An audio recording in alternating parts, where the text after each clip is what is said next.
talking about two-way tables, marginal distributions, and conditional distributions. So yesterday was all about some introductory vocabulary. We talked about frequency tables, bar graphs, pie charts. Now, frequency tables, pie charts, bar graphs, what do they all have in common? When can we use those? Well, we can make them with percentages, so all of them can be created with percentages. Quantitative or categorical. All three work specifically with categorical. So if you have categorical variables, those are your three options: frequency table, bar graph, pie chart.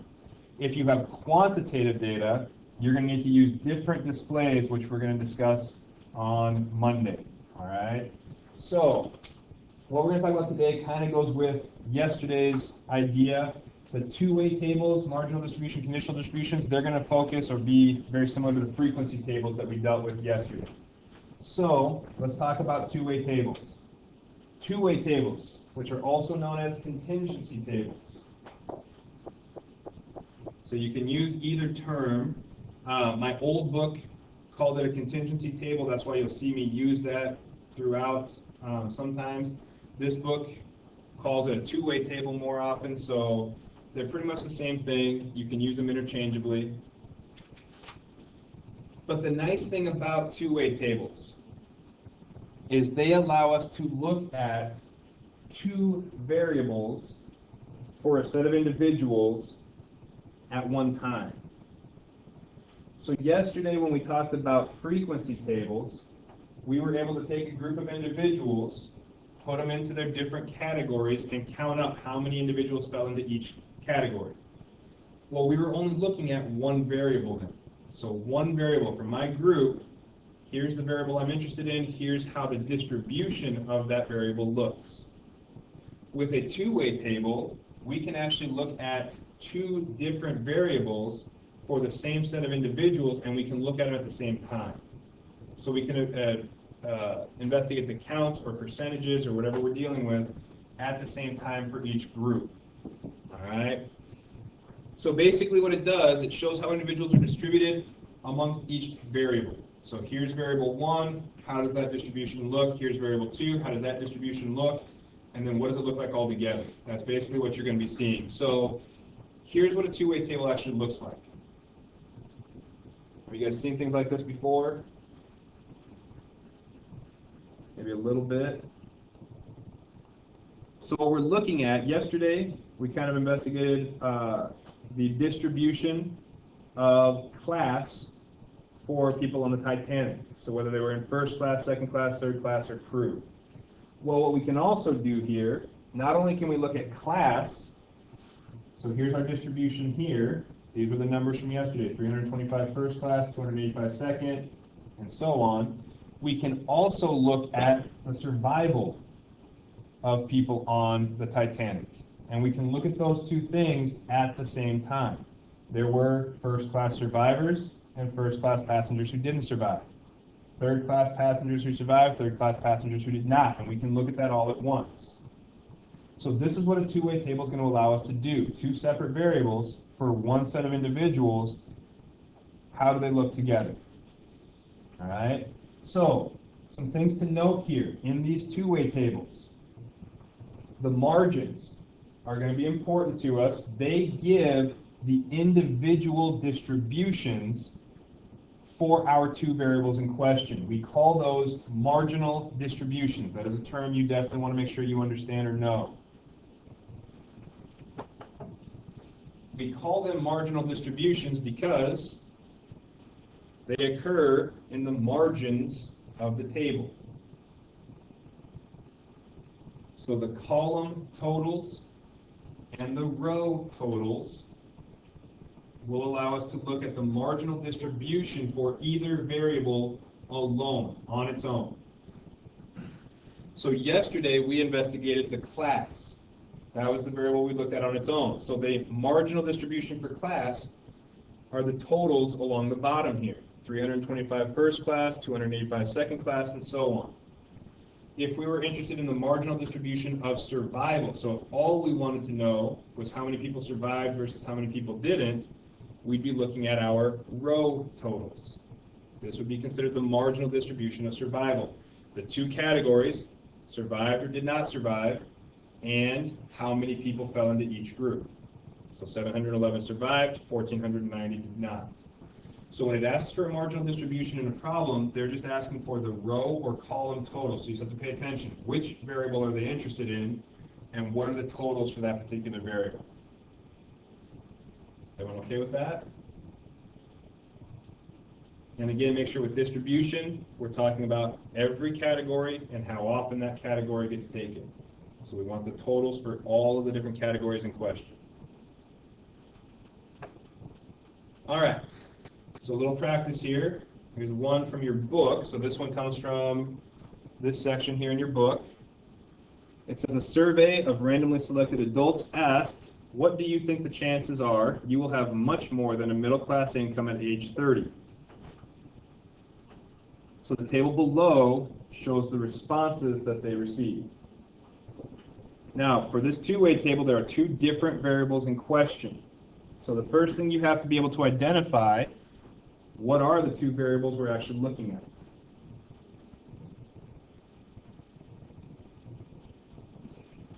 So what are the two variables that we happen to be looking at within this particular two-way table?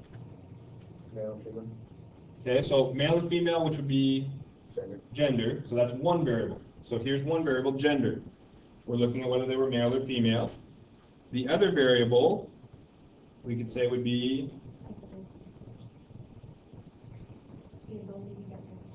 okay, so maybe not the ability to, but their opinion about whether they're going to be rich or not, essentially, right? So their opinion on whether they think they'll be above middle class. Does that make sense? So we've got gender and we've got opinion. Those are the two variables, and this is how they come together within the two-way table. So if I were looking at this two-way table, how many females were in the study?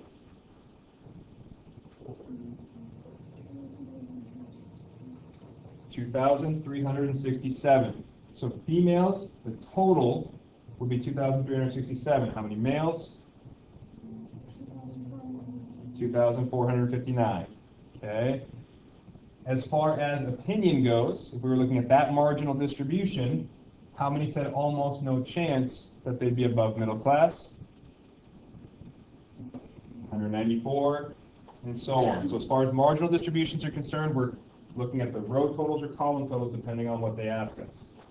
All right. Now, if they asked us how many males thought they had a 50-50 shot at being above middle class, 720. So there are 720 males that said they had a 50-50 chance. So the cells in between, which we'll talk about a little bit more here in a second, those tell you the combination of the two variables. So when we get a two-way table like this, if they want us to examine or analyze the marginal distribution of a given variable, this is kind of going to be what we have to do here. So it says, let's examine the marginal distribution of getting rich. So we want the marginal distribution for their opinion about being able to be rich. So what are we going to want here, the row totals or the column totals?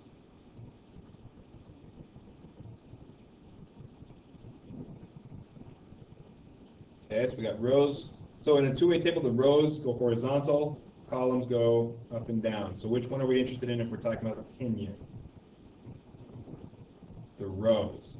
If I wanted columns, we'd be looking at gender. That would be the variable in question. But since we want opinion, we want these row totals. All right? Now, generally, when we want to look at a marginal distribution, we are going to take our totals and we're going to convert them to percentages. Percents are easier to work with, look at, analyze. So the first thing we would do is go through and for each opinion, take the total in the row divided by the total number of people in the study and calculate our percentages. So 4% of the people think they have almost no chance of being above middle class versus 29.4% who think they have a good chance of being above middle class. So when we look at the marginal distribution, we have to decide which totals are we wanting, and then we're going to take those totals and convert them to percentages. So the fact that we've reduced this to one variable, now we're looking at a relative frequency table, right? So we have a relative frequency table. We can take that and create a bar graph to examine our distribution. So we have our categories: almost no chance, some chance, 50-50, good chance, almost certain. And then we have the values, the percentages associated with each of those particular categories. So again, in your analysis, one of the things you always need to make sure you have is some type of graphical display to accompany the numbers that you're working with. So if they ask you to do a marginal distribution analysis, this is kind of what they're asking you to do. Calculate the percentages for the variable in question, and then create a quick bar graph or pie chart or whatever to show how that distribution looks overall. Okay with that idea?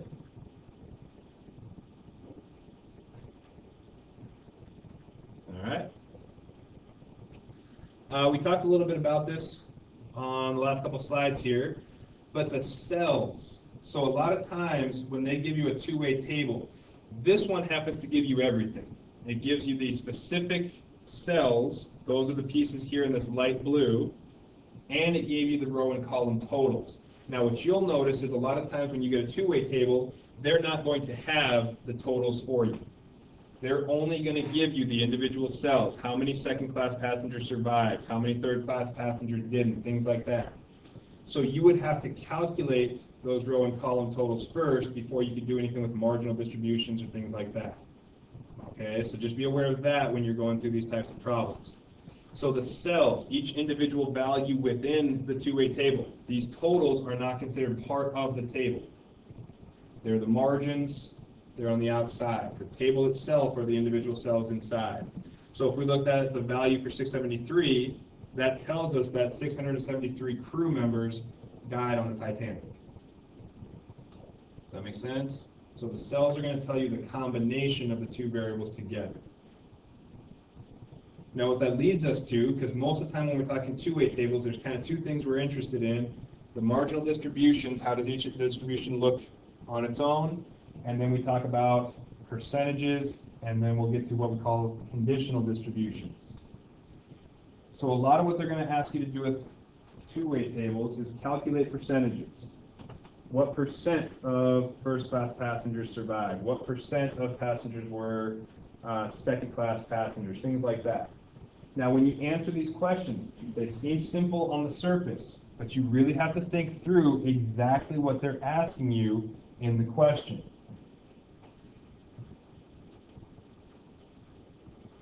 What percent of the survivors were in second class? What percent were second-class passengers who survived? What percent of the second-class passengers survived? On the surface, all three questions appear to be the exact same, right? They're all talking about the percent survivors second class. But are these all the same? Can I calculate 1% and say that's the answer for all three of these?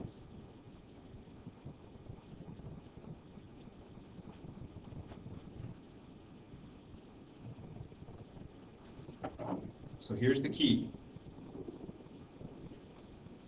You need to focus in on the wording of the question. Percent of what?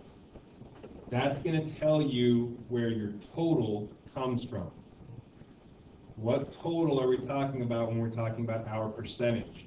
So the very first question asks, what percent of the survivors were in second class? So when we ask ourselves percent of what, we're saying what percent of survivors. What has that restricted us to?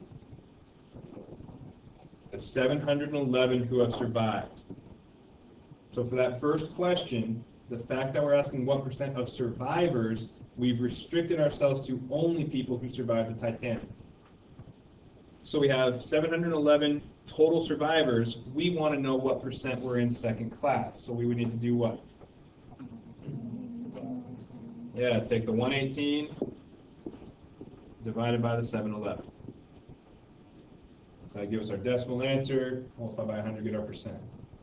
All right? Second question. What percent were second-class passengers who survived?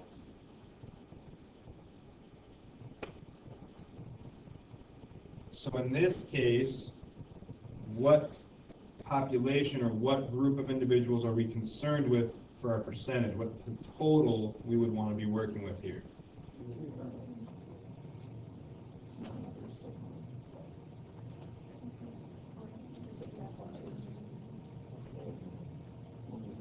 Okay, you guys are right on track in terms of what possibilities you have. So I heard 285, I heard 711, and I heard 2201.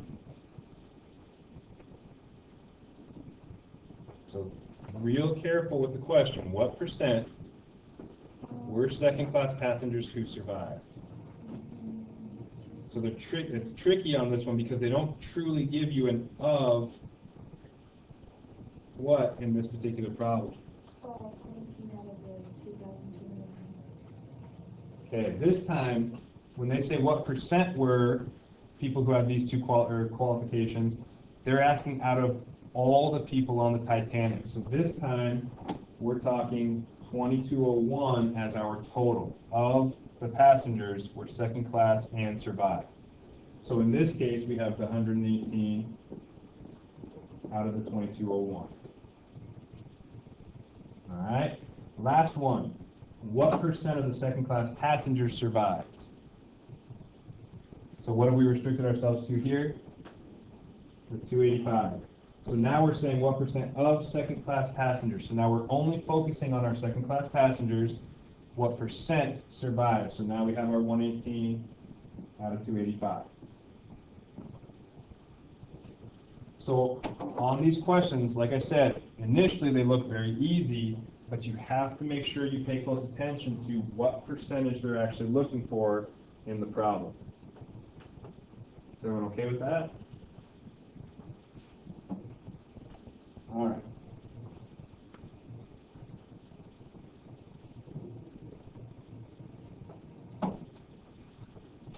So then, last idea here, last main idea for the day, conditional distributions.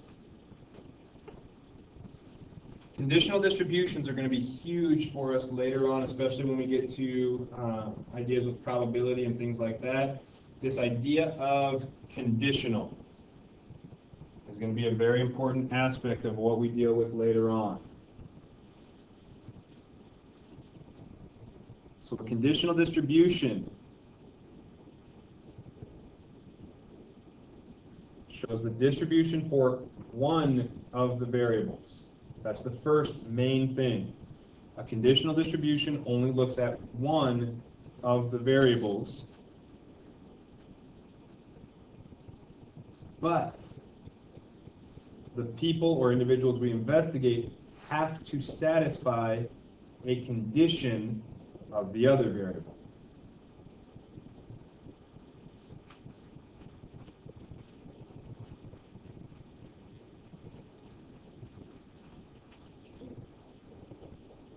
So the distribution of one variable for only the individuals that satisfy a condition for the other variable. So for instance,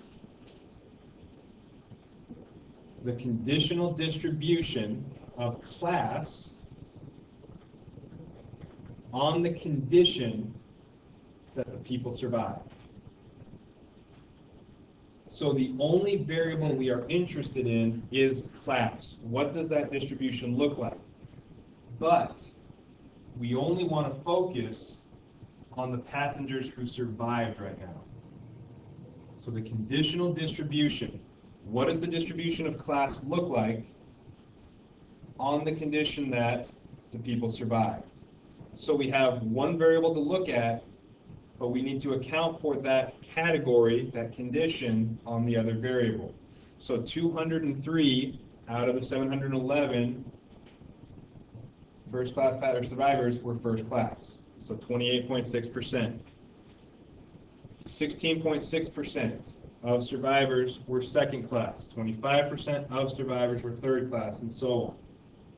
So when you're calculating conditional distributions, you have to identify what one variable are you actually interested in, and then calculate the distribution for all of the values on that other condition. Okay, and that can be tricky. It's going to take a little bit of getting used to as far as picking out of the two-way table what you want, calculating and comparing. All right, so the main thing to remember is identify what variable you're actually interested in, and then identify the condition that it has to meet to be used. So, a couple quick steps as far as analyzing or comparing conditional distributions. First, select the rows or columns that you're interested in. So as far as a conditional distribution is concerned, we're either going to be analyzing an entire row, or we're going to be analyzing an entire column. And that's going to be one of the things that's going to be toughest to identify which we want. So we either need an entire row of our two-way table, or we need an entire column. So the first thing, which one are we actually interested in, or which ones are we interested in? Use the counts in the table to calculate the distribution. So like we did with class and survivors. So first class, they had 200 and whatever out of the 711. That was our conditional value for first class survivors, and so on.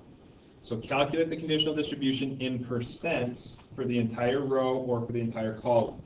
So take the value from the cell divided by the entire column total, or divided by the entire row total, and do that for every value in question.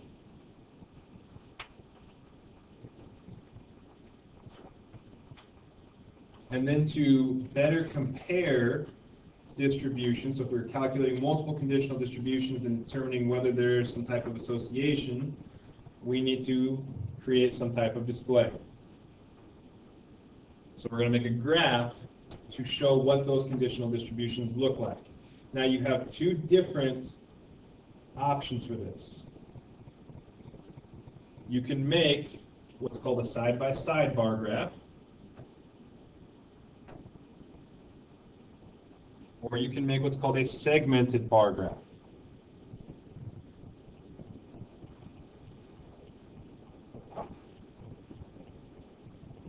So side by side,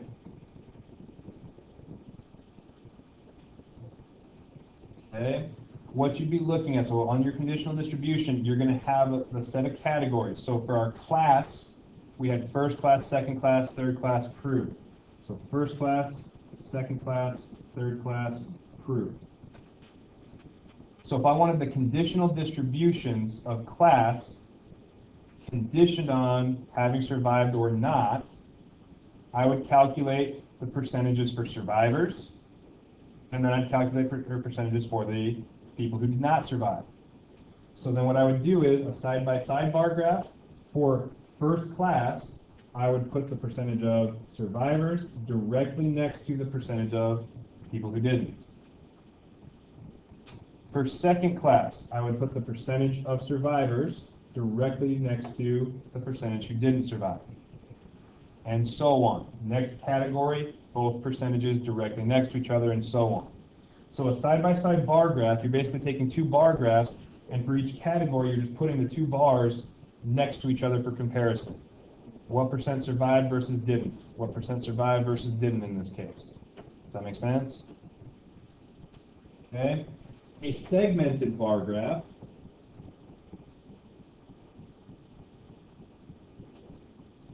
is going to be a little bit different. What you're going to be looking at in this case is so we're going to talk about survivors versus non-survivors. So there's only two categories we're interested in this case, survivors versus non-survivors. And what we're going to do is put the bars stacked on top of each other for first, second, third, and fourth class. So remember, those are going to add up to 100%. So we're going to have 0 to 100% here on our Y scale.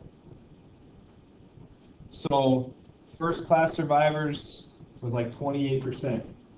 So for survivors, first class went up somewhere around 28%.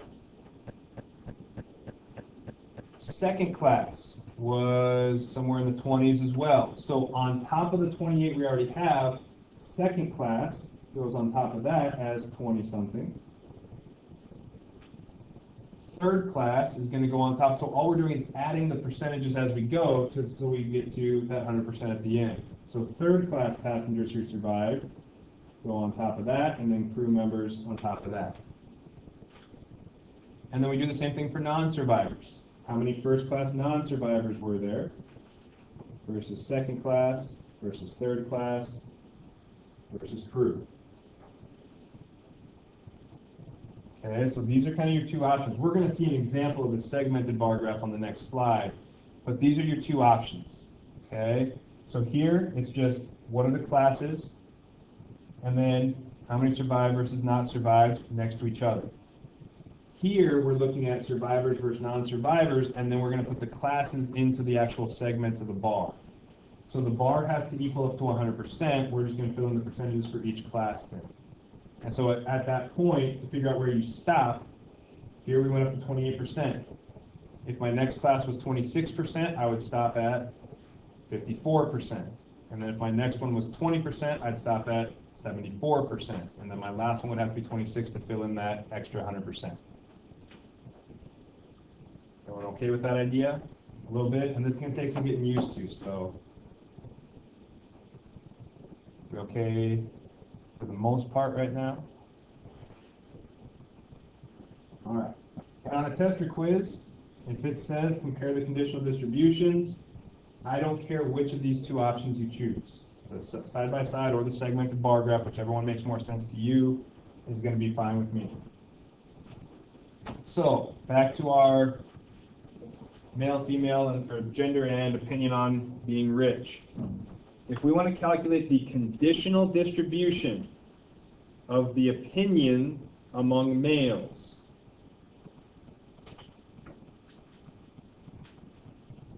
so the first thing we have to decide is which variable are we interested in, so which one's the variable and which one's the condition. So we're looking at the conditional distribution of opinion among males. So what's the variable we're interested in? The opinion. What's our condition? They have to be males, okay? So since opinion is our variable of interest, we want this column. We want the column of males and what their opinions look like. So how many males felt they had almost no chance? How many males thought they had some chance, and so on. So we want the column for males. That's our condition. So the condition dictates row or column. Which piece do we want? And then the variable is going to be just what categories we have are interested in. Does that kind of make sense? So here we calculate our percentages. 4% said almost no chance, 11.6, and so on. We just go down the column and calculate our relative frequencies. Oops. All right. Then, that's the first part. So if it says, what's the conditional distribution, this is it. That's all you need. What are the percentages for that one column or that one row that you were interested in? The next thing it asks us to do, though, is examine the relationship between gender and opinion. So if we want to look at the relationship between gender and opinion, that means we want to look at the conditional distribution for males versus the conditional distribution for females, for instance. Or we could go about it saying, what's the conditional distribution for this opinion versus this opinion versus this opinion, and so on. We could look at it that way and still get the same idea that we're trying to get across here. But since this one only has the two pieces, these should be our conditions. That makes it a lot easier to work with. So we already calculated the conditional distribution for males. The next thing we would do then is calculate the conditional distribution for females. So the same process. Now we're looking only at females, so we only care about this column. So we take our percentages and put them into our conditional distribution. Okay. So At this point, we could start comparing. I mean, as far as comparing two numbers to each other, we could get a pretty good idea of which side has more or less and things like that. But like we said, graphs are usually a little easier to kind of visualize what's actually happening. So here is an example of a segmented bar graph. So to create the segmented bar graph, our conditions were males versus females. So those are the two distributions we're analyzing. So for males, the almost no chance in blue here was 4%. So we go up to 4% on our scale. Notice the scale always goes from 0 to 1. So on a segmented bar graph, it always goes from 0% to 100% every time. So we go up 4%. There's our stopping point for almost no chance. Some chance adds another 11.6 to that. So we would take this up to 15.6. There's our stopping point for almost no chance, or some chance. 50-50 chance adds another 29.3 to that. So up to whatever that takes us to. And then so on. We keep adding the percentages up until we get to 100% at the top. Then we do the same thing for females. Females were 4.1%, so we bring it up to there. Some chance was 18%, so we're going to be up to 22.1%. And then we just keep adding on as we progress through the opinions. Does that make sense? So now what we can do here is look and see, do these two segmented bar graphs appear to be different? Is there some drastic difference between the distributions? Do we see, like in the males, one that's really wide, that with the females is really small, or vice versa? So do we see any major differences between the two genders?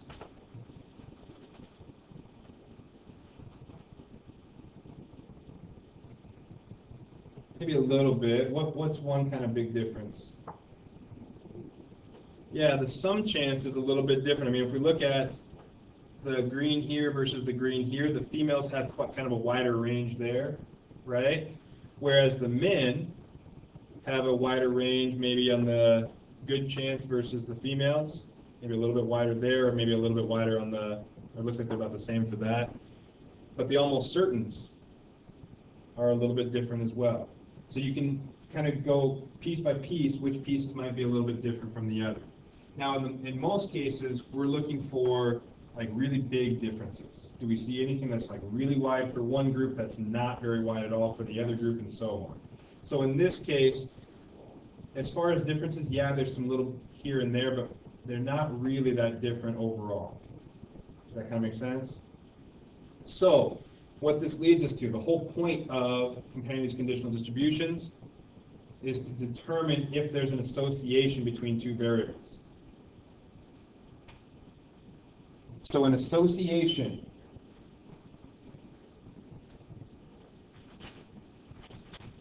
if there's an association between two variables, what we're saying is if we know one thing about the set of individuals, it will help us predict something else about them.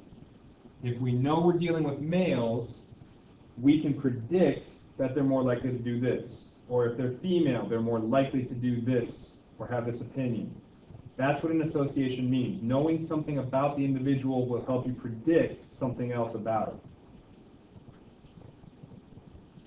So the way we analyze this is with those conditional distributions. If the two distributions or the three distributions, however many you're comparing, if they're all roughly the same, then there's no association. Knowing that they're a male isn't going to allow us to predict their opinion any better than if we know they're female. There wasn't one section, one opinion that stood up more for males than stood out for females, things like that. But if there was a drastic difference, let's say like 25% of males thought they had no chance or almost no chance, and females had 2% chance.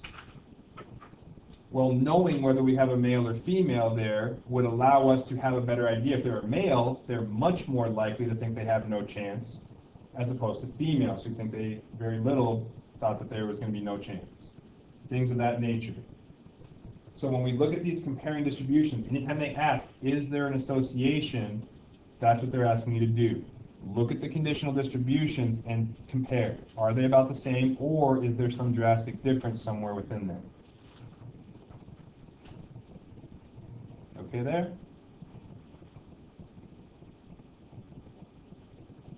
That's it. How are we doing on time? A little better than yesterday. Got a little bit of time here. So this is the assignment I want you to start working on this weekend. Now, first thing would be to finish up yesterday's assignment if you haven't done that already. Then I want you to get a start on this one. Again, being the start of the semester, it's very important that you are working through as much of these assignments as possible right away so that you're not having huge overlaps as far as assignments go. Okay, so this answer key should already be up on the blog. So as you're working, you can go ahead and check the answer key. Now again, before you turn your homework in, every time before you turn it in, get that answer key, make sure what you have down is correct. Okay? When you guys turn that stuff in to me, I'm assuming you have checked it, you are at 100%, you know it's all good to go. That's the expectations I have for you guys. Okay? So make sure you're doing that. Take the time, it doesn't take long to compare. Make sure what you have is right, because I don't want you doing an entire section, not checking what you're doing, and then finding out everything you did was wrong. Okay? Especially with these conditional distributions. They are very tough to get a hold of initially. So make sure you're checking and looking at my answer keys to make sure what you're setting up is correct. Online you didn't have the answer for 18. Did you still want us to do it? Answer 18? Oh, I didn't get that removed. No, 18 you didn't have to do. That was that one. Yeah, my bad. I thought I got that off of all my slides. 18 is not one you have to do. If you get to an answer key and like you're looking at the problem and there's not a problem that matches on the answer key, it means I just forgot to take it off. So the answer keys will have all the questions. Like I said, there should never be a question that you have on your assignment that's not on the answer key. If it's not, it means I forgot to take it off the list, and that's my bad. Okay? So this one should be okay to go. There should only ever be extra problems on the answer keys, not enough. So you got about 10 minutes here. Use the time. So work on finishing up yesterday's assignment. Start working on today's assignment. If you had questions on yesterday's, now's the time to get that answered. All right, so if you check the answer key, you didn't understand a certain answer, or you didn't understand why I chose B instead of C or something like that, now's the time to do that. Also, when we get to this point where you guys are working on your own, I would highly suggest working together. Okay? Get together with someone, work it out, talk it through. A lot of times things start making more sense as you talk about it. All right, so I'm always good with you guys using each other, you guys talking with each other, working together. I think that's a great thing. You should all absolutely do that. So use this 10 minutes. You're not packing up early. Okay, you will be working the whole time. Because anytime I give you guys time in class, you need to make sure you're utilizing it. All right? So get to work. Ask questions. If you finish up yesterday's while you're here, great. You can turn it in before you leave. I'll be glad to take those.